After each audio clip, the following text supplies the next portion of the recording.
Shalom untuk teman-teman semua, dimanapun teman-teman berada. Saya berharap teman-teman berada dalam kondisi yang sehat dan tetap bersemangat ya di dalam pekerjaan pelayanannya. Melalui video ini saya kembali mau berbagi pembelajaran firman dengan teman-teman semua. Secara khusus firman Tuhan yang tertulis di dalam Yakobus pasal 5 mulai ayat 7 sampai ayat 11. Ya. Saya akan menyampaikan pembelajaran firman ini dalam terang topik tekun melakukan kehendak Tuhan. Itu topiknya ya. Sekali lagi saya sampaikan kepada kita tekun melakukan kehendak Tuhan. Nah, teman-teman semua, saya akan menerangkan terlebih dahulu kepada teman-teman sekilas ya tentang hal penting yang ada bisa kita temukan mulai ayat 1 sampai ayat 6 ya. Melalui ayat 1 sampai ayat 6, Yakov atau Jacob ya. Ini yang kita kenal sebagai Yakobus atau dalam bahasa Inggris James. Ya, saya akan memakai nama Yakov dalam bahan ini. Yakov dia menyinggung perilaku orang-orang kaya yang bertentangan dengan prinsip-prinsip Alkitab. Orang-orang kaya yang memperoleh kekayaannya dengan menipu orang lain, dengan menindas orang lain, bahkan mengambil yang bukan haknya dan tindakan-tindakan yang tidak baik lainnya. Tetapi apa yang menarik teman-teman, perilaku mereka bukan hanya itu, ya. Kalau kita baca di ayat 6, di sana kita bisa temukan orang-orang kaya seperti itu mereka juga mengutuk orang benar loh. Bukan hanya mengutuk orang benar, mereka membunuh orang benar. Orang kaya ini sangat parah ya teman-teman, sangat parah perilaku hidupnya. Dan bagi saya secara pribadi, ketika saya menggumuli ini, bagi saya ya teman-teman, orang-orang kaya ini bukan anak-anak Tuhan. Saya yakin ini adalah anak-anak setan ya, mohon maaf. Mereka yang memakai kekayaan mereka untuk menikmati hidup di dunia ini. Mereka juga memakai kekayaan mereka untuk membuat menderita orang lain, bahkan membunuh orang lain. Nah, tentang perilaku hidup yang seperti inilah teman-teman semua, Yakov mau menyampaikan firman Tuhan kepada mereka sekaligus juga kepada kita pada masa sekarang ini ya. Tentang apa itu? Yakov mau katakan kepada kita teman-teman, Tuhan tidak pernah senang ya. Tuhan tidak pernah senang kepada orang-orang kaya yang seperti itu. Yakov katakan, "Hei orang-orang kaya, sekarang kamu berpesta ya. Sekarang kamu menari-nari, sekarang kamu bersenang-senang, tapi di luar sana ada orang yang menderita karenamu. Ketahuilah," Yakov mau katakan teman-teman, ketahuilah masa depanmu adalah kesedihan yang luar biasa. Sekarang kamu bersenang-senang, tapi itu akan berhenti. Masa depanmu adalah kesedihan yang luar biasa. Dan teman-teman perlu kita ketahui kesedihan mereka itu ya berhubungan dengan penderitaan fisikal mereka. Itu yang mau disampaikan oleh Yakov mulai ayat 1 sampai ayat yang ke-6 ya. Jadi di bagian ini Yakov mau mengajarkan ketetapan Tuhan kepada mereka juga kepada kita. Pertanyaannya apa ketetapan Tuhan tentang orang-orang kaya yang jahat seperti itu? Saya mau terangkan kepada kita teman-teman. Kekayaan mereka ya, kekayaan mereka saat ini, kekayaan mereka itu akan mendatangkan kepada mereka tangisan ya, tangisan, kesedihan, ratapan yang sangat pedih dan lain-lain. Kekayaan mereka saat ini akan mendatangkan kepada mereka kesusahan yang sangat menyedihkan di masa depan. Sehingga Tuhan melalui Yakov di sini mau mengatakan kepada mereka, kekayaanmu itu akan bersaksi melawanmu ya. Kekayaanmu itu akan melahap dagingmu seperti api, kata Yakov dalam bagian ini. Nah, setelah teman-teman mendengarkan penjelasan saya ini, apa sebenarnya yang sedang dilakukan oleh orang-orang kaya seperti itu, ya kan? Yakov katakan kepada kita teman-teman, yang sedang mereka lakukan saat itu ya sebenarnya adalah mereka sedang mengumpulkan api ya. Mereka sedang mengumpulkan api selama hari-hari yang terakhir ini. Ayat yang ketiga kita bisa baca. Artinya apa teman-teman? Artinya perhatikan, akan ada hari untuk perhitungan ya. Akan ada hari untuk perhitungan. Semua kecurangan-kecurangan mereka, semua ketidakadilan mereka, semua keserakahan mereka ya, semuanya itu sudah terdengar ke telinga Tuhan di masa lalu, oke?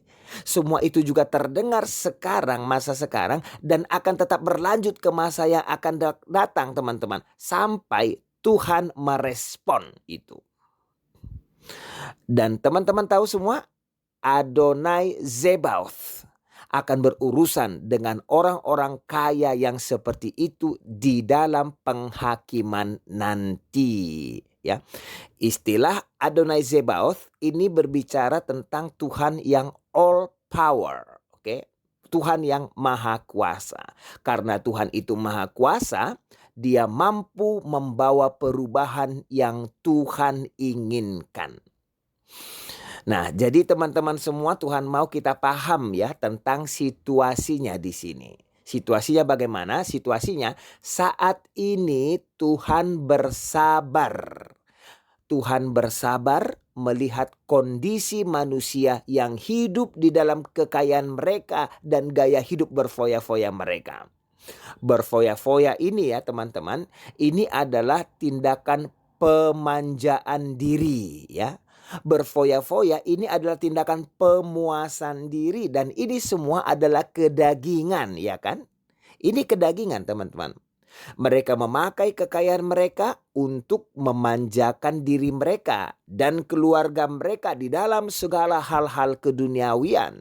Mereka membanggakan kenikmatan dunia, entah uang, makanan, pakaian, barang-barang yang mahal, kegiatan-kegiatan yang menyenangkan, dan yang lain sebagainya. Dan mereka tidak peduli tentang kehidupan situasi penderitaan orang lain.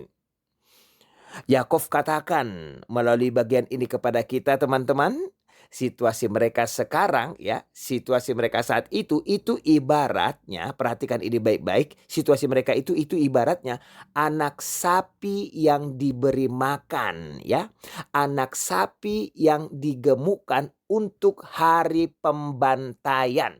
Wih, seperti itu ya, itu ibaratnya. Mereka digemukkan, mereka dikasih makan, tetapi untuk hari pembantaian. Sehingga inilah poin pentingnya teman-teman. Apa itu? Tuhan memberi kesempatan kepada orang-orang kaya seperti itu untuk menikmati kekayaan mereka, untuk menikmati kemewahan mereka di bumi ini. Tetapi mereka akan seperti seekor sapi yang dibiarkan menjadi gemuk untuk nantinya disembelih. Itu situasinya teman-teman. Itu adalah ide yang sangat penting ya. Itu adalah ide yang sangat penting yang diangkat mulai dari ayat 1 sampai ayat 6. Dan ide itu teman-teman menghantarkan kita untuk memasuki ayat 7 sampai ayat 11 yang menjadi poin bagi saya untuk saya bagikan kepada kita semua melalui video ini. Jadi teman-teman semua, ide ini ya sangat berhubungan dengan apa yang akan kita bicarakan selanjutnya. Karena itu langsung kita masuk ke dalam ayat yang pertama, itu ayat ke-7 ya. Ayat ke-7 untuk kita semua. Saya akan bacakan firman Tuhan ini kepada kita. Dikatakan dalam ayat ke-7, karena itu, ini kata sambungnya ya. Karena itu saudara-saudara, bersabarlah sampai kepada kedatangan Tuhan. Sesungguhnya petani menantikan hasil yang berharga dari tanahnya. Dan ia sabar sampai telah turun hujan musim gugur dan hujan musim semi. Baik, teman-teman semua, di ayat 7 ini diberikan kepada kita petunjuk, ya. Diberikan kepada kita petunjuk. Yang pertama, saudara-saudara ini sapaannya. Ungkapan saudara-saudara ini berbicara tentang the family of God, oke? Saudara-saudara, ini bicara tentang the family of God. Ini mau menyampaikan kepada kita, mari kita ingat selalu kita adalah family, ya teman-teman. Kita adalah family. Yang kaya dan miskin, kita adalah family of God. Pemberi kerja dan yang dipekerjakan, kita adalah family of God. Seperti itu ya. Ini berbicara tentang family, teman-teman. Saudara-saudara, bersabarlah sampai kepada kedatangan Tuhan. Ini instruksi Tuhan melalui Yakov kepada mereka dan kepada kita juga, teman-teman. Apa instruksi Tuhan itu? Instruksi Tuhan kepada kita dalam penderitaan, ya. Dalam penderitaan kita harus kuat dan bersabar, ya. Jadi ada dua kata kunci di sini yang harus kita miliki di dalam hidup kita, teman-teman. Apa itu? Kita harus menjadi kuat dan juga kita harus bersabar. Meski tekanan penderitaan yang kita alami semakin berat, meski tekanan penderitaan yang kita alami kita tidak tahu ya sampai kapan itu akan berlangsung. Kita harus kuat dan juga bersabar. Tetapi teman-teman, kita kuat dan bersabar sambil menyadari. Apa yang perlu kita sadari? Yang perlu kita sadari adalah bahwa Tuhan kita sangat paham tentang situasi kita. Kita perlu menyadari Tuhan kita sangat mengetahui, sangat memahami perasaan yang ada di dalam hati kita. Nah, teman-teman semua, seakan-akan Yakov mau katakan kepada kita ya, jika Tuhan kita saja panjang sabar, teman-teman. Jika Tuhan kita saja panjang sabar, maka kita murid-muridnya juga harus belajar untuk panjang sabar ya. Kita bersabar untuk apa coba? Kita bersabar untuk datangnya waktu Tuhan merespon segala sesuatu yang terjadi. Saya mau ulangi ini. Kita bersabar, kita bertekun untuk datangnya waktu Tuhan merespon segala sesuatu yang terjadi. Dan salah satu cara Tuhan untuk merespon segalanya adalah melalui kedatangannya. Itu yang disampaikan dalam ayat yang pertama ini juga, teman-teman. Kedatangan Tuhan. Kata kedatangan ini adalah parousia ya. Kata parousia ini berbicara tentang hari Tuhan. Yang mana hari Tuhan itu juga berhubungan dengan waktu di mana Tuhan menyatakan penghakimannya. Waktu di mana murka Tuhan dinyatakan kepada orang-orang fasik. Nah, selanjutnya ada yang menarik, teman-teman. Selanjutnya Yakov katakan seperti ini. Sesungguhnya petani menantikan hasil yang berharga dari tanahnya. Dan ia sabar sampai telah turun hujan musim gugur dan hujan musim semi. Nah, teman-teman semua, di sini Yakov memberikan kepada kita sebuah contoh ya tentang petani. Jadi situasinya seperti ini, teman-teman. Petani ini menanam ya. Kemudian dia menjaga yang dia tanam itu. Untuk menunggu prosesnya. Ini kata pentingnya ya, prosesnya. Jadi petani ini menunggu ya selama proses itu dengan harapan akan muncul buah yang berharga. Dia menunggu proses di dalam pengharapan akan muncul buah yang berharga. Nah, teman-teman semua, orang-orang yang sedang menderita waktu itu juga seperti ini ya. Kita yang sedang menderita saat ini itu juga seperti ini. Kita juga harus bersabar, teman-teman. Kita juga harus bersabar dan menunggu sesuatu yang pasti akan datang, ya. Tetapi teman-teman, prosesnya di sini itu yang menjadi sangat penting bagi kita, ya. Prosesnya digambarkan jelas. Apa? Bagaimana digambarkan prosesnya? Dikatakan oleh Yakov, sampai telah turun hujan musim gugur. Ini adalah hujan awal, ya teman-teman semua. Hujan awal dan hujan musim semi. Ini adalah hujan akhir, teman-teman. Jadi di sini, ya, Yakov menyadari sesuatu, teman-teman. Apa itu? Perhatikan ini baik-baik, ya. Yakov di sini menyadari tidak akan ada hari untuk panen, ya. Tidak akan ada hari untuk mengambil buah yang berharga jika proses ini tidak dijalani, teman-teman. Proses terjadinya hujan awal tadi dan terjadinya hujan yang terakhir. Barulah setelah proses itu semua terjadi, buah bisa diterima. Itu poinnya, teman-teman. Jadi apa yang mau disampaikan oleh Yakov melalui ini adalah ada proses yang harus terjadi seperti yang sudah Tuhan tetapkan, teman-teman. Proses itu harus terlaksana dulu. Barulah penghakiman Tuhan akan ditegakkan. Seperti itu, ya teman-teman, situasinya. Nah, apa yang penting bagi kita selama proses itu adalah bagaimana seharusnya sikap kita.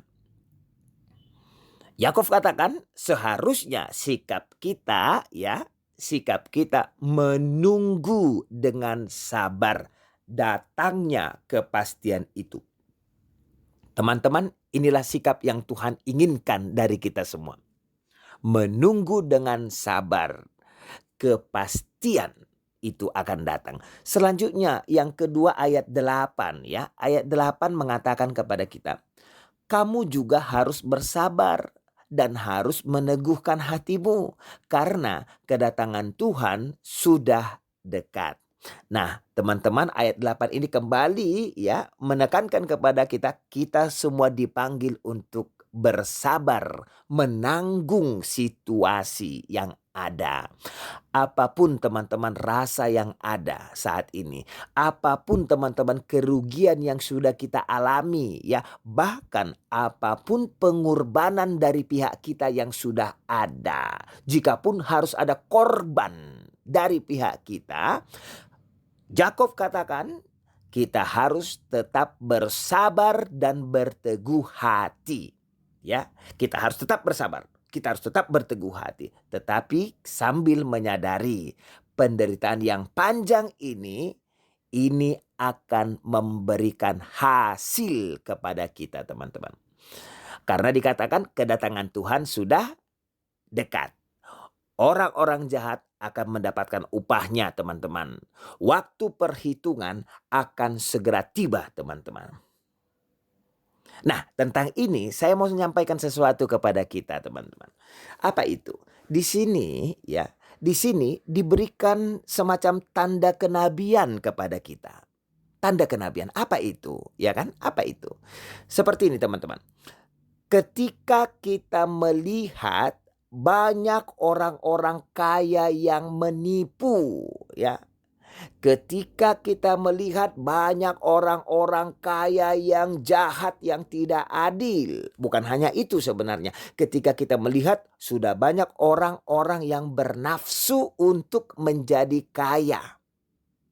Ketika kita melihat banyak orang-orang yang mendambakan untuk menikmati kemewahan, orang-orang yang memanjakan dirinya secara fisik, mencari kenikmatan fisikal, orang-orang menghabiskan banyak uang untuk memiliki segala sesuatu yang bisa memanjakan diri mereka. Teman-teman, ketika hal-hal ini yang sudah saya sampaikan tadi, ya, ketika hal-hal seperti itu semua sudah mencirikan dunia kita saat ini, Yakov katakan ini akan menjadi ciri dunia kita sebelum Mesias datang. Ya, Ini akan menjadi ciri Mesias kita. Ciri dunia kita sebelum Mesias datang.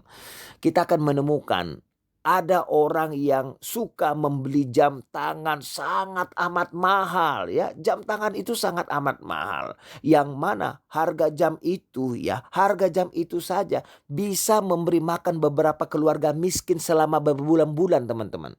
Bisa memberi makan beberapa keluarga miskin selama berbulan-bulan. Padahal jam itu hanya dipakai untuk menunjukkan waktu loh. Dan juga itu pun dipakai hanya pada waktu-waktu tertentu saja, teman-teman.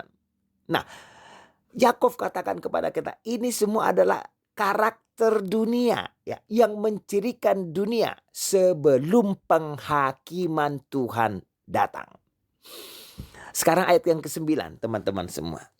Ayat yang ke-9 dikatakan di sana, saudara-saudara, janganlah kamu bersungut-sungut dan saling mempersalahkan, supaya kamu jangan dihukum. Sesungguhnya hakim telah berdiri di ambang pintu. Teman-teman semua, pada bagian ini ayat 9 ini Tuhan menghendaki ya.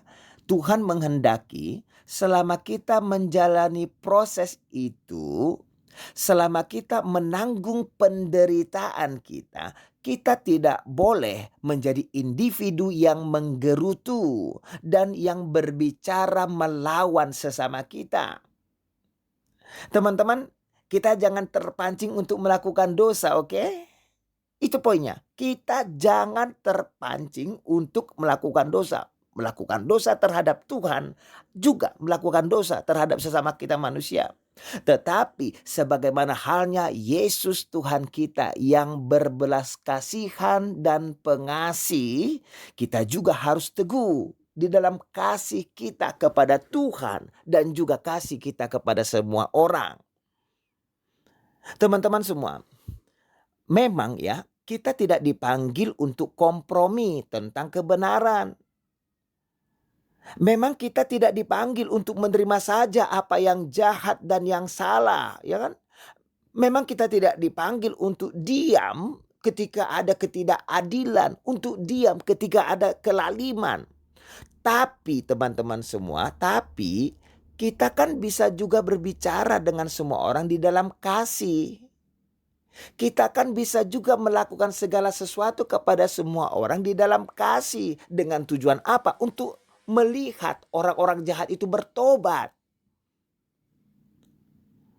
Ini yang menarik ungkapan selanjutnya. Apa dikatakan dalam ungkapan selanjutnya, teman-teman? Supaya kamu jangan dihukum. Supaya kamu jangan dikutuk. Itu ungkapan selanjutnya.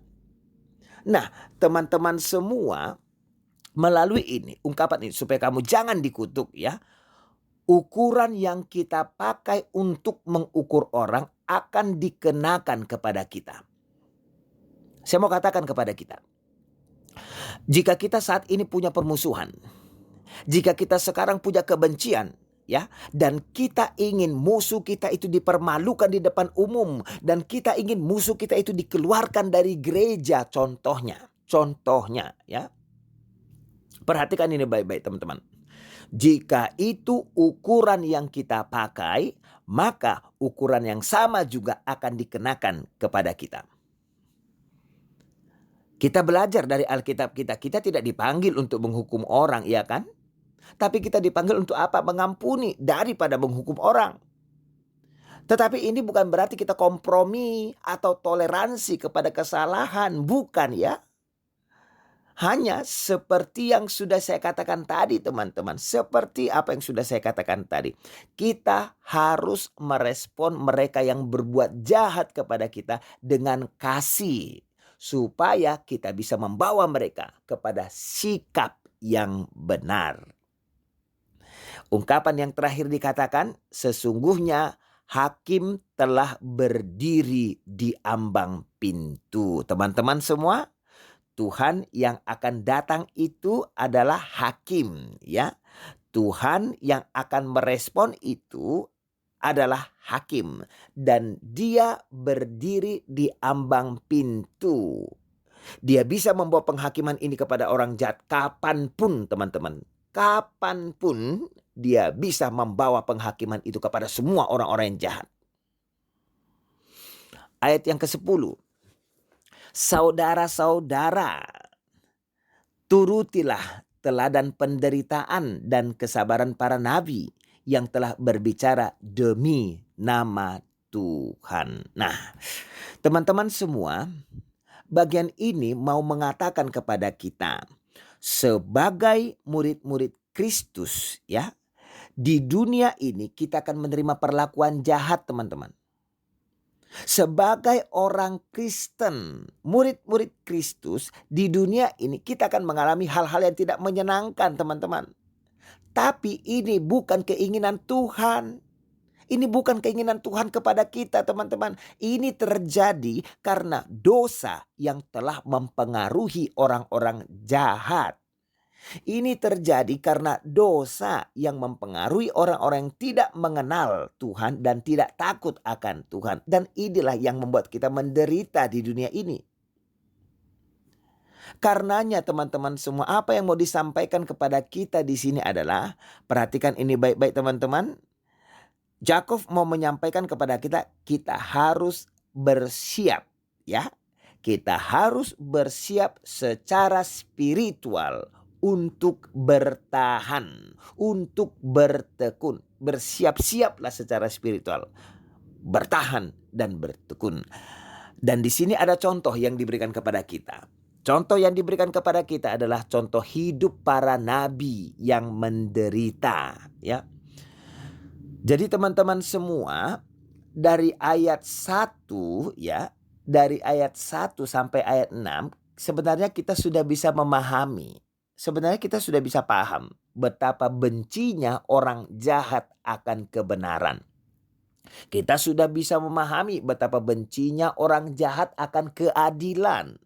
Dan ini seharusnya sudah membuat kita paham apa itu.